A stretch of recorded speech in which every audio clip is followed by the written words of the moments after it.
More సంస్థ మదనపల్లి వారు నిర్వహించదలిచినటువంటి ఔత్సాహిక పారిశ్రామికవేత్తల శిక్షణ కార్యక్రమానికి స్వాగతం. నమస్కారం. మీకు తెలుసు, ప్రతి పనిలో కూడా కొన్ని సవాళ్ళు అనేవి మన ముందు ఉంటాయి. ఆ సవాళ్ళను ఎదుర్కొని పోవడమే మన విజయానికి ఒక సోపానంగా భావించాల్సి వస్తుంది. సవాళ్లలో మొట్టమొదటి చెప్పుకునేది, ఇప్పటికే మీరందరూ చాలామంది గ్రాడ్యుయేట్స్ ఉన్నారు. ఇంజనీరింగ్ గ్రాడ్యుయేట్స్ ఉన్నారు, కామర్స్ గ్రాడ్యుయేట్స్ ఉన్నారు, ఆర్ట్స్ గ్రాడ్యుయేట్స్ ఉన్నారు, సైన్స్ గ్రాడ్యుయేట్స్ ఉన్నారు, ఇంకా రకరకాలైనటువంటి కోర్సుల్లో నిష్ణాతులైనటువంటి వారు ఉన్నారు. ఏదో కారణాల చేత, తెలియని కారణాల చేత మీరు అనుకున్నటువంటి రెప్యూటెడ్ కంపెనీస్, పేరు ప్రఖ్యాతులు కాంచినటువంటి సంస్థల్లో ఉద్యోగాన్ని సంపాదించలేకపోయినందుకు కృంగి కృషించి రచించుకోవాల్సిన అవసరం లేదు అనేది మొట్టమొదటి పాయింట్. ఎందుకంటే మీలో అంతర్భాగంగా, అంతర్ధానంగా ఎన్నో విలక్షణమైనటువంటి క్వాలిటీస్ ఉన్నాయి మీలో.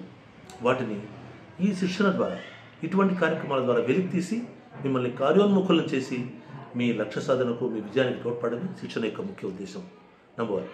నంబర్ 2, ఇదే నేపథ్యంలోనే మనం చేస్తున్న ఈ పనిలో మీరు నాకున్నటువంటి నాలెడ్జ్, నేను కామర్స్ గ్రాడ్యుయేట్ను, నేను ఎందుకు పనికొస్తాను అనుకోవడం, నేను సైన్స్ గ్రాడ్యుయేట్ని, నేను పారిశ్రామికవేత్తగా ఎట్లా క్లిక్ అవుతాను అనుకోవడం, నేను ఇంజనీరింగ్ గ్రాడ్యుయేట్ని, వ్యాపార వాణిజ్య సంస్థలు ఎట్లా క్లిక్ అవుతాను అనుకోవడం అనేది ఆత్మన్యూనత భావానికి సంబంధించినటువంటి విషయం.